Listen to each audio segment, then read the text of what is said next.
Assalamualaikum, teman-teman dostlar. Hazır biraz boşluğumuzlar ya. Bir okumda çıkartalım.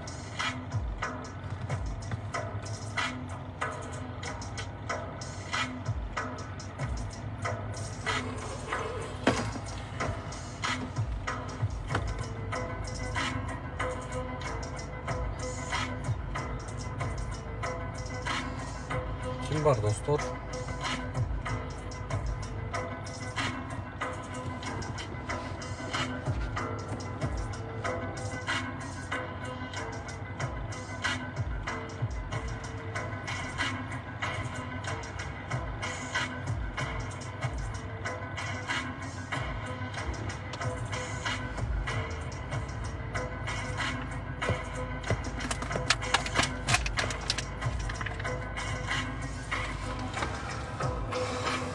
Hurmatlı dostlar, barыңыздарга салам. Кайрылуу кеч. Биз жолдо баратабыз. Баткенге болгон сапарыбыз карыды. Жан дүйнөдөгү сиздерге бир сезимдер менен бөлүшүп коюуну туура көрүп атам.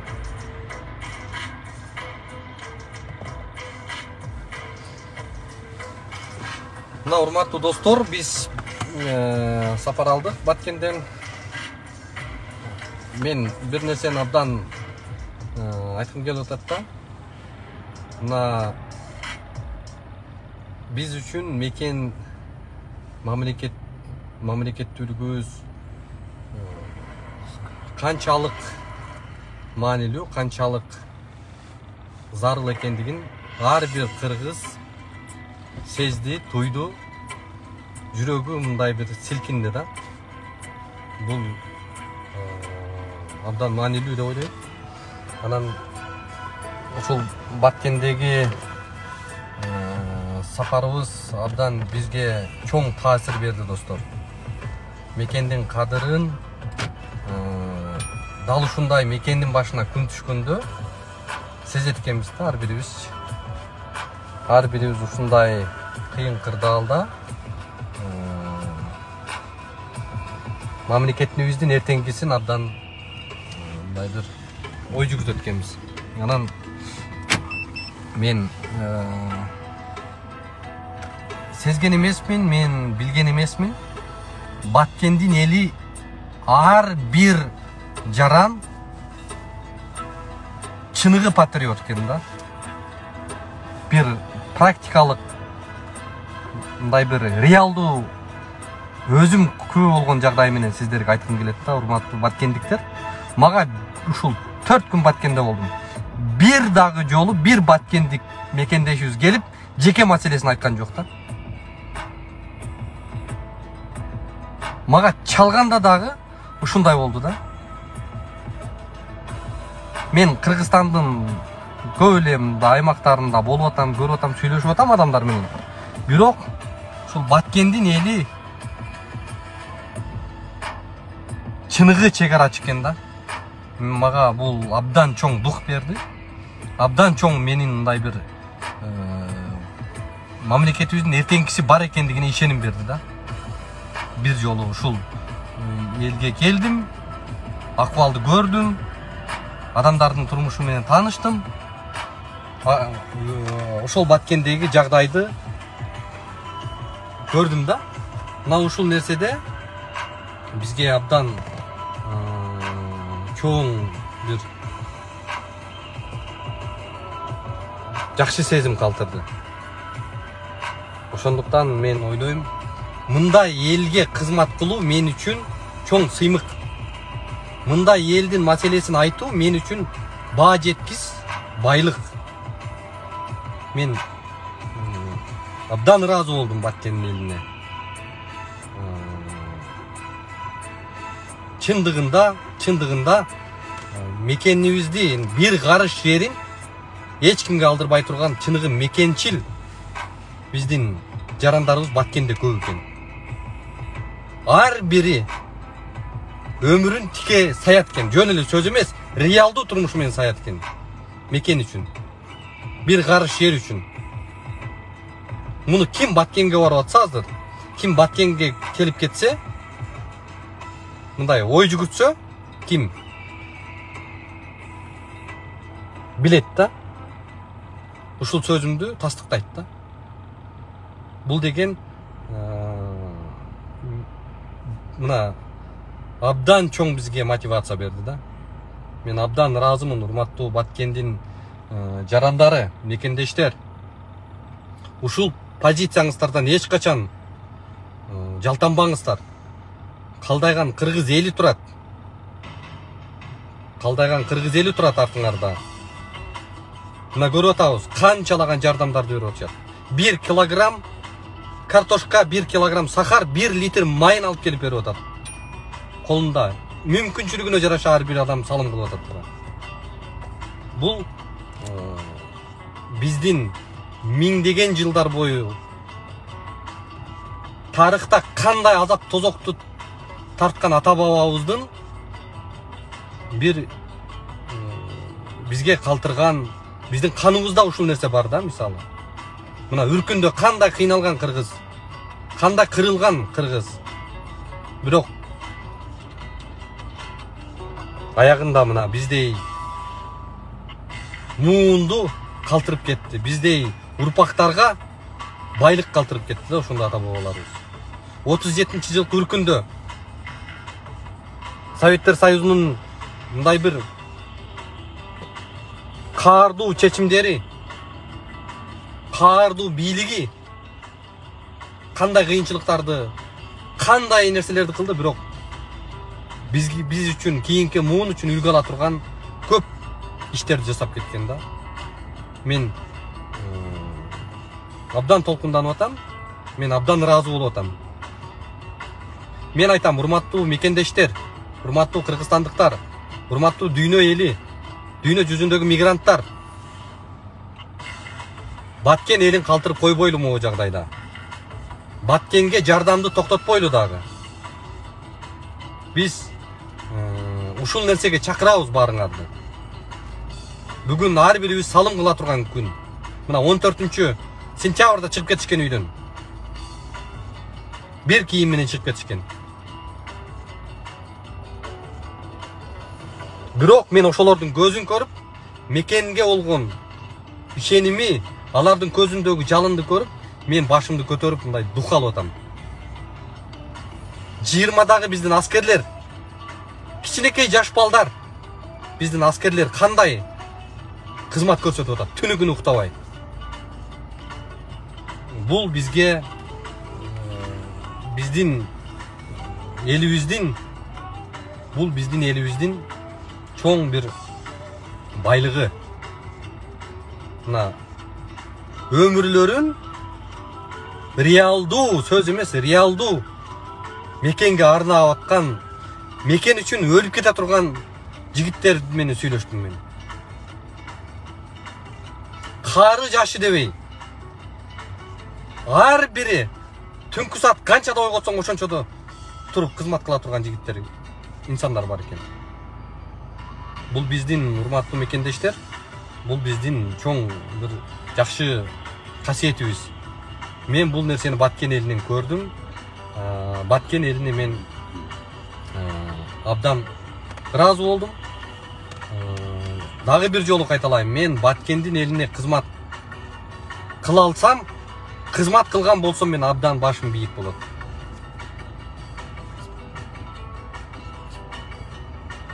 Ошон үчүн урматтуу достор, бул сезим менен мен бөлүшпөсөм болбойт да.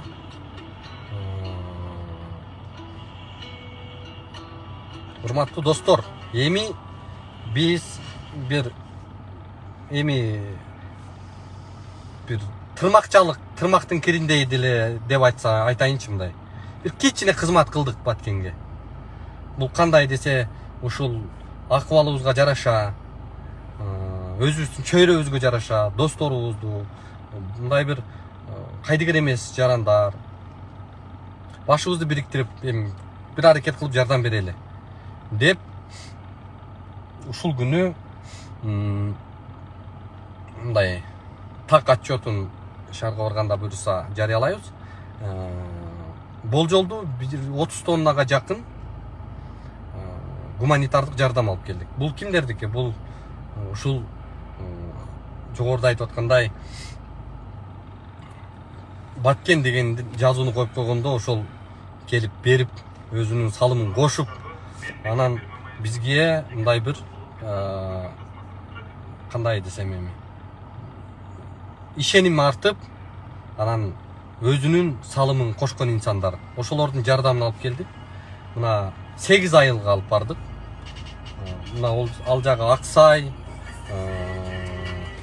Самаркандек, Достук, Миңбулак, Согмен, Сай деген жанагы Өзбекстандан нары через өткөн анклавдагы. Жалпы жолдан ошол инсандарга өз колдоруна алып барып, өз колдоруна тие турган деңгээлде жардамды алып бардык. Бул мен ойлойм, биз эч бир айта турган деле иш эмес. Бирок ошентсе дагы биз ушул нерсе менен сиздерге мындай бизге жардам берген инсандарга, ошол колдоо көрсөтүп, жардамымды жеткиз деген инсандарга бир мындай кызмат, отчет десек болот да. Мына ушундай урматтуу достор. Ошондуктан мен чакырык жасайм, биз токтотуп коюшубуз керек азыр. Биз азыр калтырып койбошубуз керек. Биз Баткенге жардам беришибиз керек. Баткен эли бүгүн ушундай күндө турат. Кырдаал оор, мамлекеттик деңгээлде, президенттердин деңгээлинде сүйлөшүүлөр, макулдашуулар, чек ара маселесин чечүү иштери жүрүп атат. Бирок мына бул жакка жазып атасыздар да, кечээки Баткен тууралуу видео роликти экинчисini качан чыгат депчи. Ушул боюнча да көп жазып атасыздар. Айтып коеюн да. Биз бүгүн бир муштумга бириге турган учурдабыз. Биз коктуголот, бийлик оппозиция же мокочо, энпошник же дагы башка деген жагдайда эмеспиз. Биз азыр биздин бир гана душман бул ким? Четки сырткы күчтөр. Рахмондун агрессиясы биздин биринчи душман ошол. Мына тажик маалымат булактарынын бүт сары эсеп салып, анализдеп маалыматтык саясатын күзөтсөк, ал жакта так даана ачык иш жүрүп атат. Кыргыздар бизге кол салды, кыргыздар бизге басып келди, кыргыздар бизге чабуул жасады. Маалыматтык медиалар бүт барысы ошентип чагылдырып атат. Демек, булар Рахмондун саясатын Тажикстанда бекемдөө үчүн тажиктерге душман Рахмон эмес, кыргыздар кылып көрсөтүү үчүн алар ошондой иш аракеттер жасап атышат да. Манипуляция кылып атат. Чыныгы манипуляция деп ошону айтабыз да. Биз бул учурда урматтуу достор өзүбүз бөлүнбөшүбүз керек. Ким бул сөздү мен эмне үчүн айтып атам? Ким Баткенге келген болсо, ким Баткенде жүрсө, ким Баткендин эли менен сүйлөшсө, ошол киши билет акыбал кандай экендигин. Анан кечеги видео боюнча дагы бир комментарий берейин. Урматтуу достор, чындыгында мындай логикага алып караганда бүгүнкү кырдаалда бул видеонун кереги жок болчу да. Тиги Дайыр мырза айтып атат да, ушундай чыккынчы депчи. Ушундай кырдаал болуп атса, булар ушундай кылып атат деп атат да. Эми бул боюнча деталдуу анализибизди мындай убактысы келсе айтабыз. Анткени буга чейин ошол президенттин аппаратынан, ошол журналисттерге, блогерлерге ыраазычылык айтып аткан жагдай чыкты. Анан бүгүн эле кайра мындай кылып мокочо кылганда кылып. Бул жерде мындай бир ошо аппараттын ичиндеги кызматкерлердин бир интригасы дейбизби же мындай. Эми башка ал сөз боюнча кенен мындай убакыт жок, бирок урматтуу достор, биз только бир баса белгилеп айта турган нерсе да. Ушул жагдайда айтпаш керек эле, ушул жагдайда чыгарбай туруш керек эле дегендей маселени кылтыйтып атат да. Бирок мына ушундай кырдаалда, мына ушундай абалда, мына ушундай жагдай жаралып атканда катыган нанды айтпай коюш, бул да чыккынчылык болуп калабы деп ойлойм да менчи. Бул гум жардамдар же мындай бир уюштуруу иштеринде кемчилдиктер кетип атат. Анын залакасы мындай бекапар турмушта болсо мейли дейсиң. Бирок мындай эл бир кийим менен чыгып кеткен, бир бут кийим менен үстүндө бир жамынчысы жок. Биздин мекендештер, жарандар үчүн ушундай кырдаал болуп атканда ошону айтпай коюш, бул өзүнчө бир бул кандай деп баалашыбыз керек анда. Кимиси салмактуу болот да. Биз бул жерде айтып атабыз. Ушул маселени таптакыр гум жардамды биз мамлекет мындай бербегиле элдер, булар бүт ушундай кылып таштайт экен деген сөздү айткан жокпуз биз. Биз ушул жерде кемчилдиктер кетип атат. Ушул жерде мындай бир кайдыгер мамиле болуп атат. Ушул жердеги койгон, ушул жердеги тартипте салгыла деген адамдарды кичине мындай түздөнгүлө, ошолорду мындай бир могу акыбалды сезгиле. Мына ушул акыбалга силер мындай бир жан дүйнөңөр менен күрөшкүлө деп биз ошол мына бул түздөн түз эле МЧСтин шалакылыгы. Бирок эми бул шалакылыкты айтпай койгон могу кырдаалда. Бул өзүнчө бир мындай, мен ал нерсени өзүмө батыра албайм да. Бул нерсе мен угуп атам.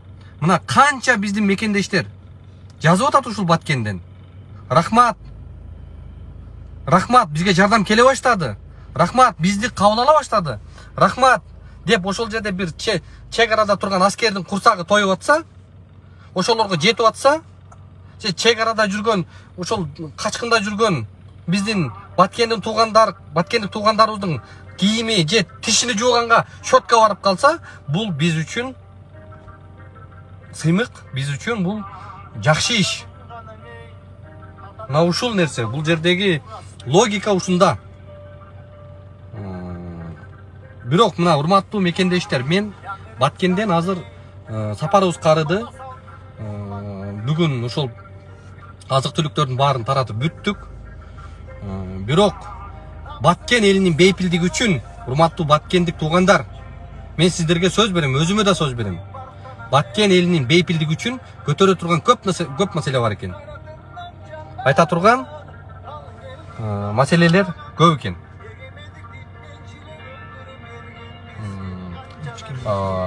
Бул ички маселени биз бул кырдаалдан чыгалы, бул ситуациядан бир жакшы жакка кетели. Ушул акыбалдан биз мындай бир жакшынакай өтүп кетели. Мына ошондон кийин кези келгенде биз сиздерге сөзсүз келебиз, урматтуу Баткендик туугандар. Биз жардамды токтотпошубуз керек. Дагы кайталайм, урматтуу мекендештер, жардам беришибиз керек. Бүгүн ушул акыбалдан жакшы чыгып кетишибиз керек. Биз үчүн эң маанилүү бул мекен. Биз үчүн эң маанилүү бул мамлекетибиз. Ушул жагдайда, урматтуу достор, сиздер менен ушул ички сезимдер менен, жан дүйнө менен бөлүшүп коюуну туура көрүп атам. Буйруса айтылчу, көтөрчү маселелер бар. Могу акыбалда биз азыр бири-бирибизди мындай бири-бирибиз менен чабыша турган, бири-бирибизди аңдый турган, бири-бирибизди коркута турган, же бири-бирибизге мындай бир чабуул жасай турган жагдай эмес. Мына ушундай мекендин эртеңкиси үчүн өмүрүн берип аткан адамдарды көрүп, ошолордун сүйлөшүп, ошолор менен мен эч качан көз карашымды өзгөртпөймүн. Мондай жагдайда катып калган нан болуп атса, катып калган нанды катып калган деп эле айтамын. Бул биздин көз карашыбыз, бул биздин позициябыз, урматтуу достор. Бейпил түн буйруса, аманчылык болсо, Бишкектен учурашабыз. Биз жолдобуз. Сиздерге ушул пикиримди айтып коюуну туура көрдүм. Жакшы эс алыңыздар.